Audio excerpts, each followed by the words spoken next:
Hey, Ryan Reynolds here. Wishing you a very happy half-off holiday because right now Mint Mobile is offering you the gift of 50% off unlimited. To be clear, that's half price, not half the service. Like, Mint is still premium unlimited wireless for a great price. So that means a half day. Yeah? Give it a try at mintmobile.com/switch.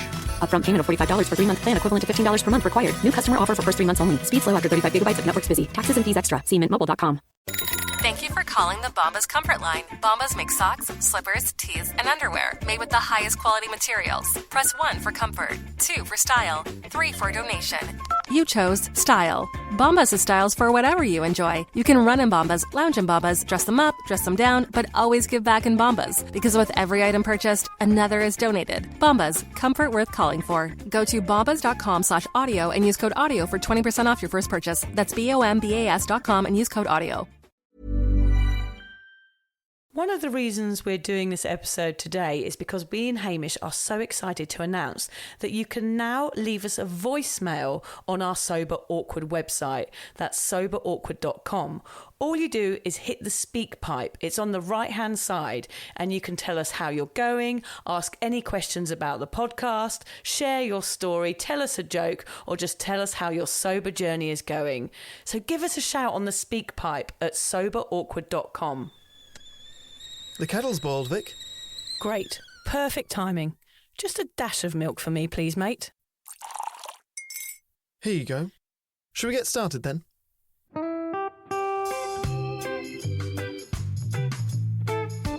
Have you ever woken up on a Sunday morning and said, I'm never drinking again, and then found yourself waving $50 at a barman by happy hour? Are you wondering why everyone else can stop at 1 while you head to a dodgy after-party with a weird bloke called Disco Dave? If so, it might be time to take a deeper look at your relationship with your reliable social crutch, alcohol. On each episode, we'll investigate our own dysfunctional dealings with booze and find out if it's possible to stop this deeply ingrained habit before things get too messy. Yep, we're going to open up a shame shed of humiliating drinking stories to help you understand why waking up from a booze coma each weekend with a kebab sticking out of your top pocket might actually be negatively impacting your health.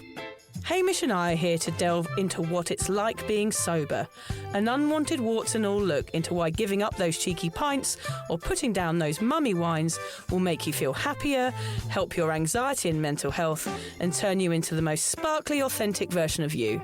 Won't that mean I become boring though, Vic? Well, Hamish, we'll just have to wait and see.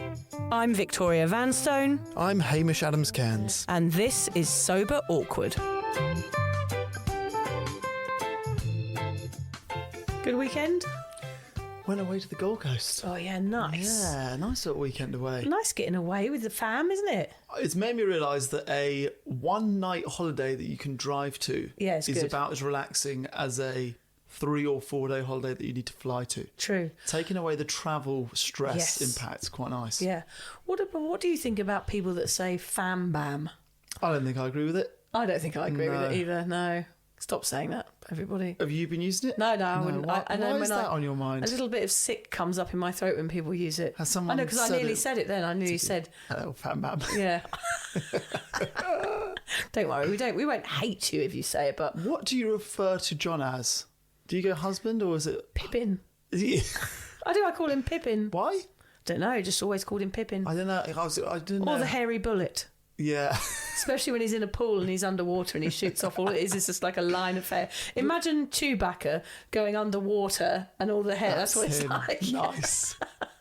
The hairy bullet. Because I was only thinking like hubby. You okay with hubby? No. What about my partner? No. I call him anything he'll answer to, Hamish. Yeah. Yeah. That makes sense. Doesn't matter. Don't call him Mark. No, doesn't answer. I've tried. Steve! Anyway, I had a lovely weekend because I went for a walk with some sober crew yesterday. Sure. It was very funny because the day that we decided to go on this walk was the day that there was a massive cycling event, a downhill mountain bike event on the path that we were walking on. So you dodged. Yeah, so you that dodged was your way funny. around. Yeah, added a little bit of close death adventure to our day out. Yeah, and I just wanted to have a chat today because I come away from meeting sober mates, a group of sober mates, just feeling euphoric because you're just with people that get it for the first time in ages. Yeah. And you spend a lot of time avoiding talking about sobriety with everyday mates because I don't want to bore them with it because they're not interested in it because they're not on this crazy path. They're more wise than I ever was, I think, basically. So I just wanted to say that I had such a lovely time, and we had porridge, we got lost, and we chatted, and we went for lunch afterwards. It was all amazing. And there is nothing better than having some sober mates to chat about the ups and downs of this zigzaggy path. Have you got any sober mates, Hamish? Sonny? Oh, yes, Sonny, he's sober. Maybe just the children of the world are my sober mates. I don't know many sober people. More than I thought. More of my friends are like sober curious or giving it a go since I've gone sober than I thought. But basically, you and children. Okay, that's pretty sad. It's a weird bunch. I think we're going to discover from this that we're going to get you to do some sober events, Hamish, aren't we? Yeah. Hey, if there's enough demand for it, I think there will be. I'll do it. Yep. We got a message from Ned this week, who's one of our amazing Cuppa members, telling us what a good job we're doing at creating such a non-judgmental environment for newly sober people. So we're talking about the podcast here, and we're talking about our Cuppa community, which is our sober, awkward, free online community. We get lovely messages on there saying, you know, keep it up, guys, you're changing lives, and it really keeps us motivated. So today we're going to have a chat about the importance of creating your own sober groups of mates and how it can be the difference between hating being sober and loving it. Yes, and we're going to tell you a little bit more about what Cuppa is. I feel as if our listeners will either not know what it is at all, or like me, they're using it a bit, but probably not using all the tools that are available to them, or they're just complete pros. There are one or two listeners who are basically running the show. Yeah. So I want to know, what is Cuppa and how can it help you find sober mates? Pretty much what it is, Hamish, and what we'll tell you here today is it is a place for all your sobriety needs, a one-stop sober hub. Cuppa is not the answer to everything. Remember our chat about the work last week. But it will make you feel less alone and more understood in this... in this... Sorry, I've gone... Are we listening on CD? And it's Understand this sober escapade. That's staying in for sure. Cuppa won't heal you or get you sober. You have to do that with the help of a professional. But it will make you feel, well, a bit less weird. So today's all about having a cuppa and finding mates to share your teabags. Do you write that intentionally wanting to be funny? Yes, I always do that. And teabagging. So put the kettle on, get your best mug from the cupboard, find those favourite cosy tracksuit bottoms, the ones in the holes and that smell of damp dog, settle in and find out why Cuppa, the sober awkward community, will be a buddy when all yours have gone down to the Nags Head for a pint. And remember that if we build a tribe of like-minded people, we will never have to be alone again. And stay tuned later because we're going to give you a step-by-step guide on how to find your sober army. Okay, so let's start by finding out why you created Cuppa, Vic. Well, actually, I'm going to be totally 100% honest here, Hamish. You didn't, you ripped it off. Is that Mark Zuckerberg did it? No, I ripped it off Mark Zuckerberg. No, it was because I was skint and I wanted to make some money. So you set up a free social network? Well, it was free, but then I was going to sell courses on it. I was going to sell T-shirts on it. I was using it as like a platform to support the podcast. But that isn't what's actually happened, which I'm all right with. You know, I'm not a businesswoman. You're still skint. I'm still That's skint. What we're saying. John's cleaning a few more windows than usual. Yes. And I'm still skint, but that's okay because Cuppa has become like this brilliant little social platform and I just wasn't expecting it. That's okay, she said. John, it's okay. Opposite story. John's not happy about 15 days a week here. But honestly, Hamish, I do find money a bit awkward. I'm not ever... I kind of was giving stuff away at jumble sales as a kid because I couldn't bear the exchange of funds. I think it's my people pleaser ways. Okay. My drinking comes into everything here. Yeah. My people pleasing means I find it very, very difficult to ask for money. Yes. So I find that difficult on Cuppa as well. But I must say, the Cuppa community pay the fees. It's the best bit about Cuppa. It is the best bit. Yeah. It is amazing. That was never the plan, but it is what's happened. We put it out there and said, look, do you want to pay a monthly subscription or would you like to help pay the fees once a year? And this year we covered the fees in one shout out. Everybody paid some money in and we paid the fees for the platform for a year. I think that really helps that Cuppa community feel tight. Yes. Like we're all in this together. We're all helping fund this because we know the effect it's having on people. Yeah. So yeah, what happened with Cuppa? It's just not a boring cash cow anymore. The platform has developed into an incredibly comfortable place to hang out. But Hamish, there is a job going at the pie shop in Majimba if you want to go. I don't need it. I'm minted. Oh, mate. you're loaded, are you? You're skidded. I'm minted. Well, why haven't you got any shoes on then, or It's true. socks? I'm wearing your clothes. He's wearing my jumper, and he's got no shoes. He's got horrible little feet, haven't you? I literally already work 6 days a week. I can't take another job. I can't do pies. Yeah, I think you'd be quite a good pie man. If the pies were free on top of my wage, I'll work at the pie shop. That's something we could offer on Cuppa is free pies. We don't have any free pies though. Do you know what was your first ever email address? Good question. Yeah. badboy_Scott@hotmail.com. Why Scott? Scottish Oh. man. Bad boy Scott. I thought that was quite cool. Yours? Itchy pie. Itchy pie. Yeah. Wow. Itchy pie. Itchy pie and bad boy Scott. Oh, what's your email address? Itchy pie. What was I like?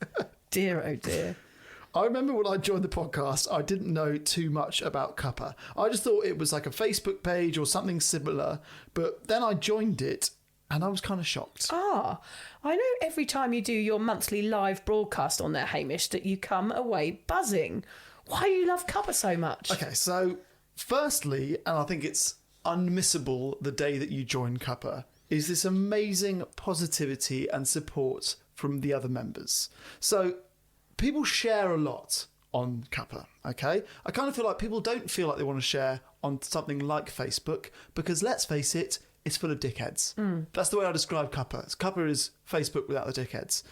So people share things which are so personal that they're probably not even telling friends or family. So we've had people say, I've given up and my husband is giving me an incredibly hard time about it. If he continues, I will have to leave him. Yeah. Or we have people say, I relapsed last night. Like, I drank at home by myself and I feel terrible about it.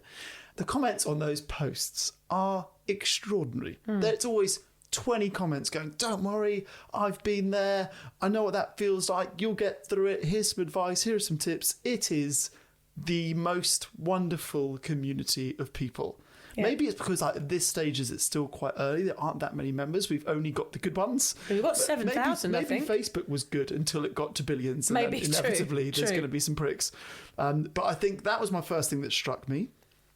I was also surprised about how, like, when you first launched it and I wasn't sober, I thought there's no way I can join it because that's clearly just sober people congratulating other sober people for being sober. Like, there's no way I could join it as a drinker. I'm the enemy. I'm the baddie. Actually, I think there's plenty of people on it who are still drinking, who are thinking about going sober, who are dipping a toe. They're looking at some of the courses. They're looking at some of the conversation boards, and they're just sort of scouting it out, see if it's for them. I was surprised by that. I think that's a good thing. I think it's good that it's not only sober people, congratulating each other in like a weird echo chamber. And there's also a huge amount of courses on it. So you said that you put courses on in the expectation you might make money. That's not why they're there. There are some which are very, very... There's some free ones. There's some very, very cheap ones. Obviously, there are some more expensive ones if you want to invest more money in there. So there's a huge range. You're likely to find something that suits your needs. And it's funny. You wouldn't think that a social media platform where it's basically sober people a lot of the time struggling with their sobriety and sharing posts about it would be funny. But there's a lot of laughs on that. Yeah, there's a lot of laughs. People have got good sense of humour. And there's a lot of joy because a lot of the time people are sharing their wins. That's true. And it's like, yes, I've been to a festival, and we're all like, yes, that's bloody brilliant. That means I could go to a festival. Yes. It's kind of this never-ending circle of love, isn't it? Yeah. It's And just so sharing nice. funny tips. Like there was that festival post I saw recently. She goes, here's what I'm bringing. It was like, these drinks. Yeah. This is my approach to it. Yeah. This is what I've packed. That can be good for other people going, okay, yeah, that's Yeah. how you do it. What was it like for you, Vic, when you didn't have anyone to talk about? Before you had to basically create lots of friends through Cuppa. Yeah. What was it like? Was it isolating and lonely? Well, I just didn't know if I was doing it right. I didn't know if I was doing sobriety right. I had no idea where to turn. And I thought, am I normal? Are drinking dreams normal? Is it normal to feel like this? Is it normal to feel anxious when you go out for the first time? I was writing down those feelings. That's how isolated I felt in early sobriety before I knew any other sober people, was I was so alone that I felt like I had to write it down because I was like, this is important. I'm sure a lot of people who give up and don't go into AA must feel like that. Yeah. Oh, God, I don't fit into the huge social coming together of sober people talking about sobriety. Yeah. Where do I look next? Because I thought I wasn't extreme, so I didn't fit into anything. I thought I didn't fit into AA, so therefore I don't fit in anywhere, which in fact I did, but it just didn't exist. Funny enough, it's a bit old school, but I went to the library. That was my port of call because I had no idea where to turn. I didn't have any mates. I had nothing. So I thought, well, I'm going to go to the library and ask them and for a book about what it's like being sober curious. Or I didn't even know that term, actually. I just said, have you got any books on alcoholism? And she gave me a book on botulism. I wasn't sure what I said. I couldn't really find anything. I was desperate. I think I would have chatted to a tin of beans, Hamish, if it had been my sober buddy. I felt like I couldn't talk to a mate about it because they were all still drinking. I thought no one would understand me, and I didn't want anyone to feel bad about their own drinking. I didn't want to confront people. So it was just, it was really isolating, enough almost to make me feel like giving up being sober. Absolutely. Well, not to pat you too much on the back, but this is a brilliant tool that you've created. It's amazing that it's free. It's amazing that it's open for anyone to use. The benefit of making sobriety accessible for everyone is amazing. But before your head explodes, because I'm making it too big by saying nice things, let's have a quick chat about some of the benefits of being on Cuppa, because lots of people will not know what Cuppa is. That's what we're here for. We're going to tell you what it is. Before we get into how to get you to organise your own social events, let's find out what you can do on there. Okay, I'll get the ball rolling. So you can message on Cuppa sober people that live near you. Yep, there's a little button that says nearby, and you can find all the people that live near you. And then just DM them. Yeah, you can DM and say, hello, do you want to go for a walk? You can also ask on the main feed or in the chat option, knowing that everyone has been there and will not judge you. So you can ask anything. You can find sobriety courses if you're struggling, like we've spoken about. There's a monthly catch-up with us. Yeah, we go live and you can ask us any questions and we can help you or talk rubbish for an hour, which is generally what we do. That's more important. That's more important. That's what people want from us. Yeah, they want rubbish. People don't want wisdom from us. No. We don't have it to give, and that's not what you want. You want mainly testicle jokes. Yeah, testicle jokes and drivel, and to know that we're not perfect, I think. Okay, that we can definitely, I can reassure you, I can always provide evidence of me not being perfect. Yeah. Okay, there are specialised groups, sober photographers, sober LGBTQ+, sober dating, sober gratitudes. You can join all of them. There's also a weekly Zoom call in the US. Now, I want to talk about this. Okay, what's this? I joined this. It's the Friday. It's every Friday night, 9 till 10 p.m. here in Australia, a different time in the USA. And I joined it. It's been on there for nearly a year. And there was about 10 women. One was in Ontario. One was in Sweden. One was in Alaska. One was in South America. It was incredible. All of these women from all over the world being 100% honest about their sober journey. If anyone is struggling, go and join that Friday group on Cuppa because it is the best thing that I've ever experienced on there. Every single Friday. Every single Friday. That's great. Yeah. There are local events. They've got bubble hour, breakfast, our live events, walks, camping trips, whatever. There's plenty for you to get involved in. Yep, the lady from the Bubble Hour is coming up here to visit us and we're having an event on there. So all of those things you have access to. There's a book club. Jack S has just taken over that. Put all your reviews of your favourite sobriety books, share them. They can even do a live book club on there. There's a Friday blog from a member each week, and that's one that Anita sorts out. Anita is like the super member of Cuppa. Yeah. There's Sunday guest blogs from experts as well. Yeah, there's a Sober Awkward group on there where you can discuss each episode. You can also post pics of your wins, share your lows, or just generally join in the sober conversations, which for some is enough for them to not reach into the fridge on that difficult night. Yeah, we often get posts from people saying, if it wasn't for Cuppa last night, I would have had a drink, and it was you guys that stopped me. So you can go on there any time of day because it's international. There's people on there all the time having a chat. You can live chat or post on the feed or do whatever you want to do. You can, start a Zoom call.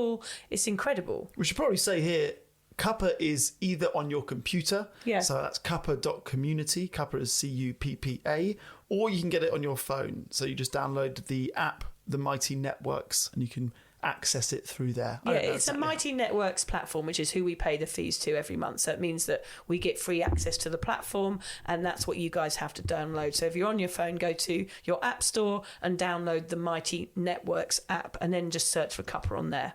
Community is so important in sobriety. If you don't have any sober mates, you might just end up drinking again. It really is as simple as that. So Vic, you started a sober social group before the podcast and anything else. Why did you do it? And how? I am so glad that you've asked me this question, because I get messages every day from people asking, do you know if there's any sober groups near me, or in Pennsylvania or Scunthorpe or wherever you are? I'm like, no, you need to start one. I can't do this on my own. I always say that to people. I can't start sober groups in every town all over the world, but there are people desperate for them. So you need to start them, guys. For some people, it seems too hard and they're like, no, I can't do that. But of course you can. It's not hard. And I'm going to tell you how. This really could be the difference between you drinking and not drinking again. So sit up straight and turn your listening ears on. There are two types of people in this world, Hamish, I thought about when I was writing this. There's the organisers and the goers, isn't there? Okay. You and I are organisers, I think, aren't we? And there's some people that just like turning up on things. I think what I'm going to say here is the people that turn up at things need to start organising things. See, I was going to say I want to start becoming more of a goer and less of an organiser. I think generally everybody wants to be a goer, but otherwise there's going to be nothing to go to, is there? Yeah. If you are not an organiser, you're more introverted, then this will feel tough. We're going to be honest. But like we say, feel the awkward and do it anyway. You don't want to be lonely in your sobriety. You deserve to thrive and have lots of healthy friendships. So you've got to give this a go. This is how to find your sober tribe in person. Okay, so go on to Cuppa and go to the homepage. Then create an event. It will prompt you to add the details. It could be a Zoom call like Friday, it could be a coffee morning locally, a breakfast, a dinner, bowling, whatever it is you want, just add the details. Then you have to put the elbow grease into it. You have to get your event out there to those that need it. This part happens outside of Cuppa, and this is the bit where everybody feels really uncomfortable. You need to be open about your sobriety. Scary, but necessary. What we're saying here is you need to get it on Facebook. Once your event is created with a pic and a paragraph about what it is, you share it on the main feed of Cuppa. Then you get your link to it and head to all your local community groups on Facebook. Share the shit out of it, basically, with a bit of blurb. Yeah, something like, hello, I'm Dave. I live locally and I've just given up drinking alcohol. I would like to find others that are enjoying a sober life. I have organised a breakfast, blah, blah, blah. It would be lovely to meet you. Just click the link to join me for a cuppa and a chat. See you there. So we're just saying, just write something really simple. Don't write blah, blah, blah, of course. No, don't. They'd be offended just by that. Just go, etc., etc., etc. etc. Yeah. But what we're saying is just be really short and simple. Say, this is who I am. This is what I want, and will you come and join me? And make it really joyful. What was the first one that you ever went to, like, Vic? Gosh, well, honestly, it was quite full on. I did a picnic in a park. At that time, I had men and women. This is something we can talk about, actually. It's up to you whether you make these events mixed. Yeah. I find, for me, that the women feel more comfortable. Often they might have come from a domestic violence situation due to alcohol. There's lots of situations that people's past could be the reasons why they are drinking and why they've given up. So for some, I think it might be safer to do all female groups. But if you're comfortable doing a mixed group, then do that. And also all male groups are needed too. So just a mixture of things, whatever feels comfortable for you to host. One of the problems we had in the original group was that the guys were hitting on some of the women in the group. They're looking for vulnerable women. There are people out there doing that. Unfortunately, they might not be sober. They're just looking for groups to join, meetups to come to, where women could perhaps be easy prey. Wow. Sounds horrible, but that is exactly what happened. So actually there were 20 men in the group, and I banned them. Really? And I got some horrible emails from men that hadn't even been saying, how dare you be so sexist, and ban me from the group. But it just felt safer for me as well to have it as an all-female group. How did you organise that? That was obviously before Cuppa. I created a group on Facebook, and then I shared it on Meetup. Okay. Yep. And I called it the Sober Social for Sober Curious Women in the end, and I shared that all over Facebook. So how many people? 20? There was probably 20 on the first one. Wow. I did a picnic in the park. Everyone bought nibbles and we sat around. It is a little bit like an AA meeting at first, because you have to introduce yourself. Of course, we don't make you say, you're an alcoholic. You just say what you like. What's your name? Where are you from? But the question that is really interesting is, why are you here? Yeah. Because you get a full story. There's no like chit chat about the weather. You're like, why are you here? And that's when you make these amazing friendships, because the reasons you're there are the same as that person's, and you have a total understanding of what they're going through. Whether it's more extreme than you or not, you have an understanding of their issues, which is an incredible way to bond. Was it in any way awkward? It was very awkward, Hamish. Yeah, can be, right? Yeah, and I was really nervous beforehand, and then I met a few people there that were lovely, and I looked forward to the second meeting. Okay. Yeah, and I did a few dinners. I worked out that breakfasts worked best.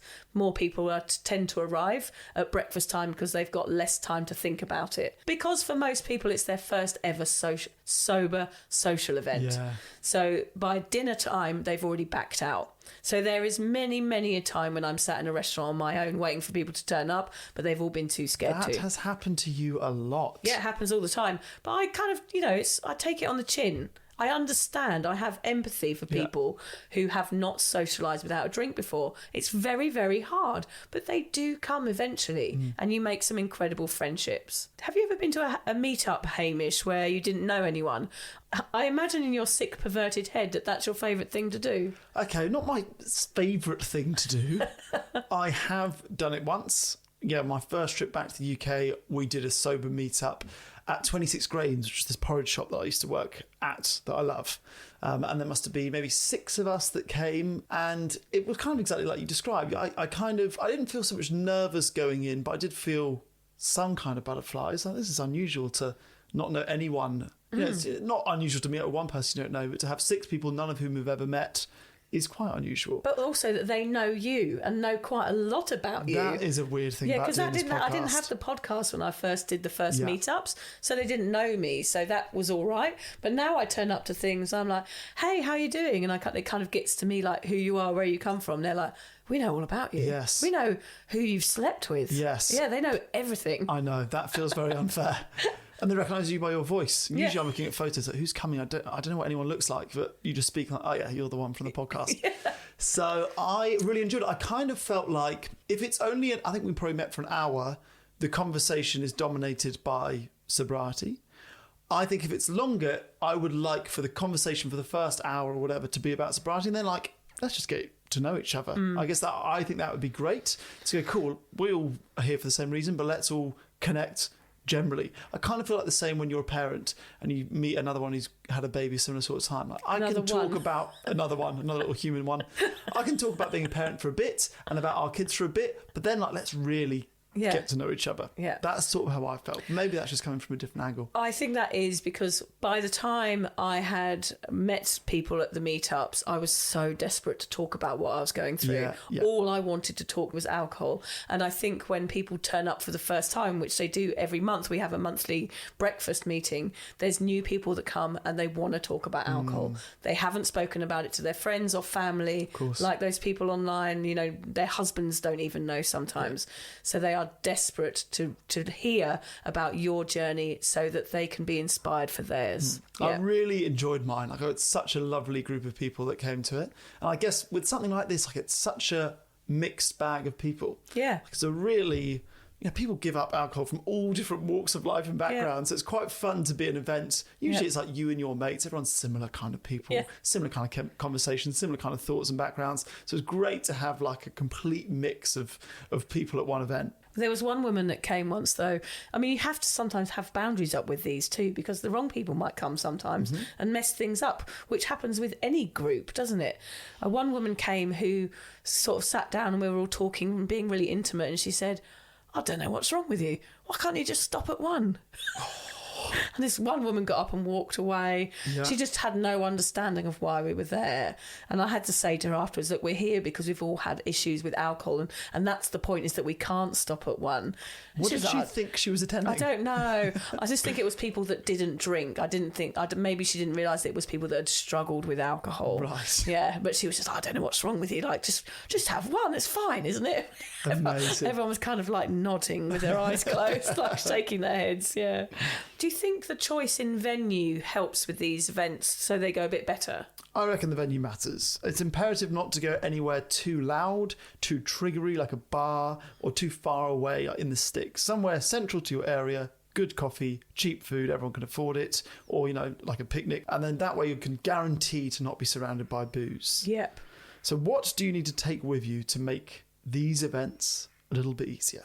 The first thing is name badges. Sounds cheesy, but just bring a roll of those little stick-on badges because it does get awkward trying to remember everybody's names. Remember to bring cash, of course, to split the bill. Splitting with a stranger is just way too awkward. Sure. We did an art class once and everybody brought a sketch pad. So we sat and looked at our sketch pads while we talked about everyone's sober journeys. Oh. It was much less intense. That's and people really enjoyed it. It's a bit like men sitting shoulder to shoulder. Yeah, not having to be too confronted by the issues. Have a distraction. That can be eating as well. So if you're out for a breakfast and ordering food or even sipping on your coffee just so you can be a little bit distracted by something. Once we wrote on a piece of paper as we arrived what we were grateful for, and we went around the table and read them out, which was lovely. So bring pen and paper with you. I think what you've got to bring into these is no expectations and no judgment. Sometimes it's helpful to choose a topic. You could talk about sober socialising or alcohol-free drinks or whatever you want to talk about. Just cheat. Go through our podcast and choose a topic. Yeah, totally. Because that will really help break the ice. Do the introductions and why are you here? Because that brings out the nitty-gritty in people and they feel really welcome and safe when they tell their stories. You can create a group on Cuppa which backs up your event so that the people that attend your event can then go on and chat online afterwards. Yeah, nice. That's a really good way to back it all up. Know also that you will not like everyone. This is a good point. Be careful who you hang out with outside of the group. I've had a few people drag others off the wagon. Wow. Yes, in the first group that I did, not in the last couple of years, but there were some people who were interested in sobriety that were still drinking and then went out with other people in the group and they became all buddies for a while and one of them started drinking, then they all did. Also, don't give your phone number out. You've got to keep your boundaries up with these groups because, as you said, you've never met any of them before. You don't know where they've come from. You don't know what they want from the group. So you've just got to be a little bit careful. You can trust and not judge, but you can also keep yourself safe. How many of these do you reckon you've been to?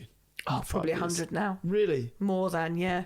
105 years, so one every other week, roughly. Yeah, probably I go to something every 2 weeks, I would say. Amazing. Yeah, and I really get a lot out of them, Hamish. What would you say have been the standout, like the best one you've been to or the worst one that you've been to? Honestly, we laugh, all of them. It's not about alcohol, it's not about anything else, it's about women.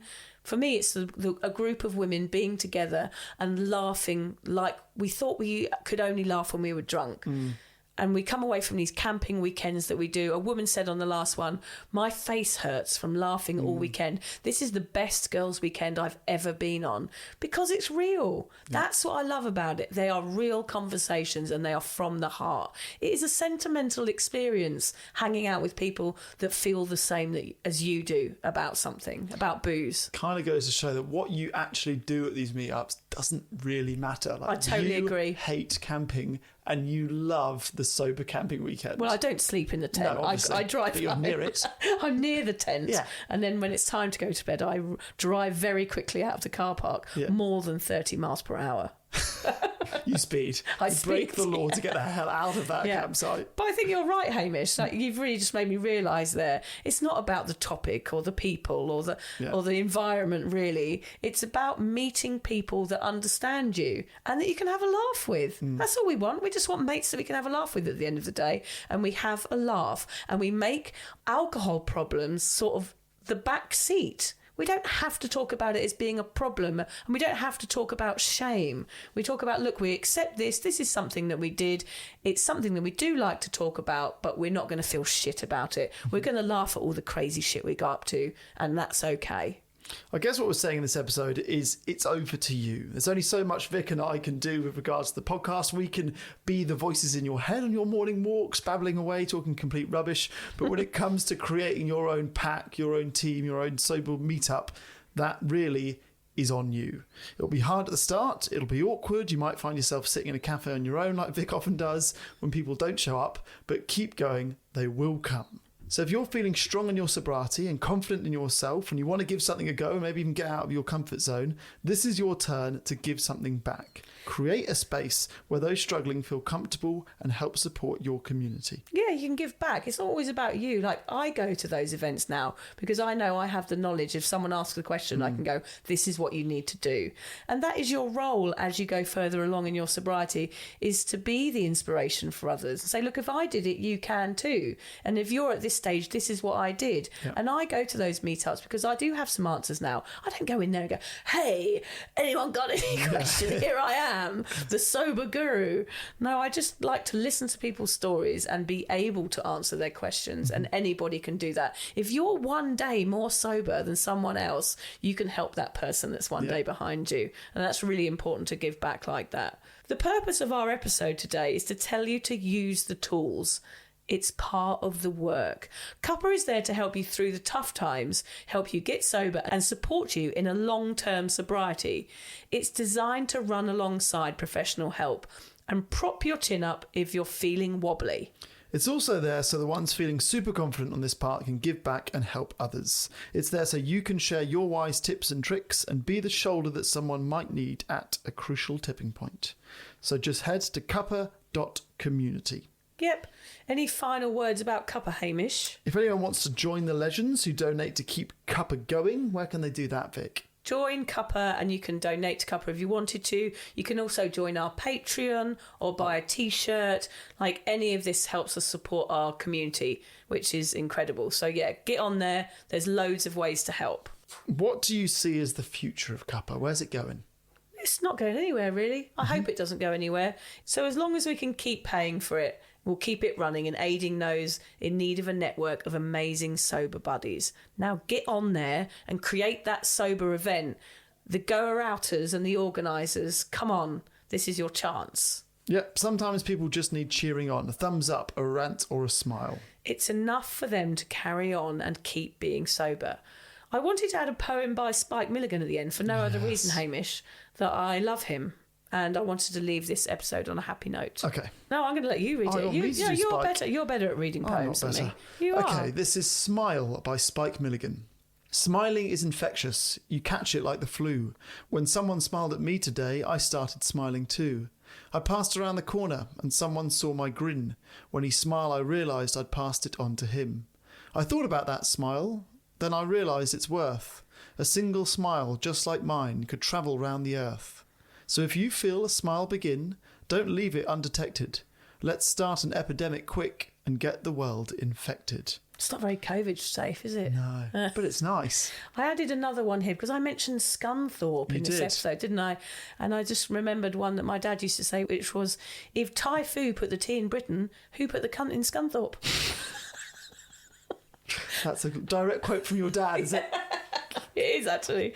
I just wanted to read out, just to end, a couple of reasons from the Cuppa members why they love it so much. Oh, yes. Helen B said it's honest and hilarious and non-judgmental. Victoria S said she loves how welcoming it is to newbies. Anita said chatting with people that get it from all over the globe. Christine said, I love that there is a space to write about my sobriety and thoughts of living alcohol-free.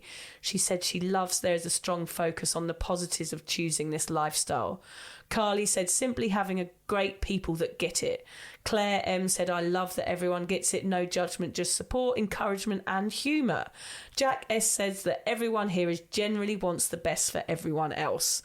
And Brian Jones says, seeing people's posts and responding to them makes me think and reflect on my own challenges, or to affirm and remind myself that sobriety was the right choice for me. There you go. I love those members. I love all the members of Cuppa. We haven't ever had to ban anyone. No. Which is quite incredible. And that's what people say, like they've been on other social communities, other sober social communities, and people just get on there, trolls, and slag each other off and just cause mayhem. But on Cuppa, we haven't had that. It's been going for over a year now, and I've never had to tell anyone off. No. I'm quite disappointed. I know, you're ready for it. I'm ready with my whip. With your ban button, your big red ban button that you can't wait to hit. It's like glowing next to my computer. I'll ban someone soon, don't you worry. It could be you. It could be you if you join. No, we don't mean that. Just go and join and make some sober buddies, because there is nothing better, is there, Haim? You're my sober buddy. I know, you're my only sober buddy. I know. This is the only sober socialising I do, is just in here every week. In the child's bedroom. Let's go and skip into the sober sunset together, holding hands. Yes, let's go strip. No, skip. God, it always ends up sexual, Hamish. There's something going on. You fancy me or something? Yeah, that's it. That's all it is. You fucking fancy me or something? Just years, podcasting for years, just planting the seed of stripping, just to slowly erode you down. Don't erode me. I don't feel like being eroded right now. Thank you very much. Thanks for listening.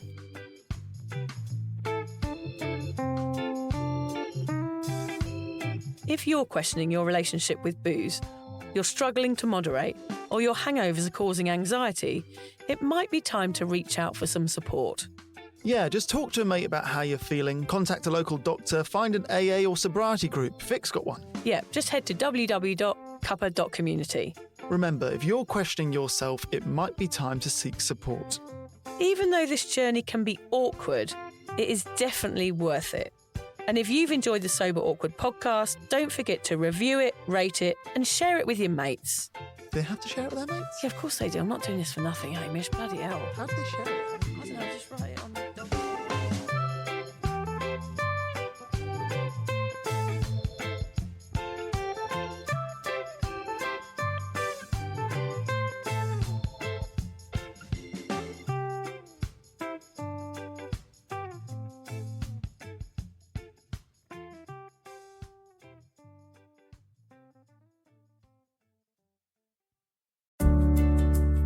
Hi there.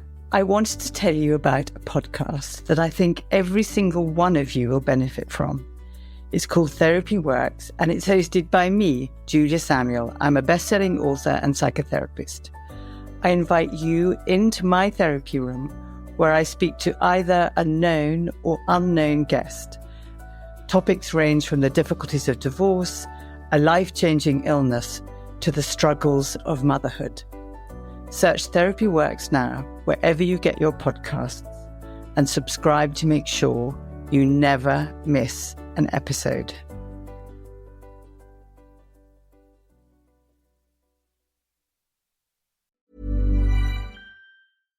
Hannah Burner, are those the cozy Tommy John pajamas you're buying? Paige DeSorbo, they are Tommy John.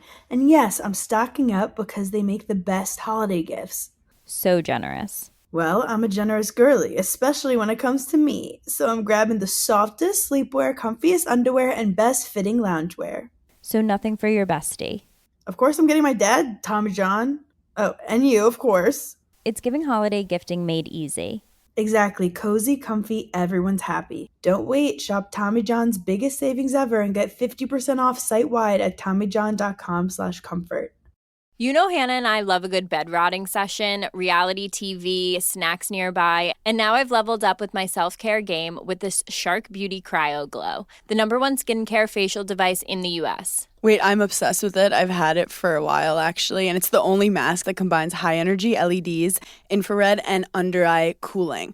I really need this because nothing wakes me up in the morning. You could do 4 treatments in one. Better aging, skin clearing, skin sustain, and my favorite, the under-eye revive with Insta-Chill Cold Tech. You put it on and it just feels so good under your eyes. Like I actually feel like I got 8 hours of sleep. It's truly like a luxury spa moment while you're literally horizontal. It's perfect for post-workout, Sunday scaries, or when you just want to glow while rotting. So treat yourself to the #1 LED beauty mask this holiday season. Go to sharkninja.com and use promo code Giggly Squad for 10% off your Cryo Glow. That's sharkninja.com and use promo code Giggly Squad for 10% off your Cryo Glow. This holiday season, connection with the kids we love is the best gift of all. Right now, kids on average are spending between 5 to 9 hours a day on screens, and studies link heavy use to rising anxiety and depression, with social media being at the center of it all. That's why Gab makes kid-safe phones and watches. No internet, no social media, just the right features for their age. With Gab's Tech and Steps approach, kids get the right tech at the right time. So if a phone is on your child's wish list, make it a Gab, the gift of safe connection. For an exclusive holiday offer, visit gab.com/getgab and use code GETGAB. That's GABB.com/getgab. Gab, tech in steps, independence for them, peace of mind for you.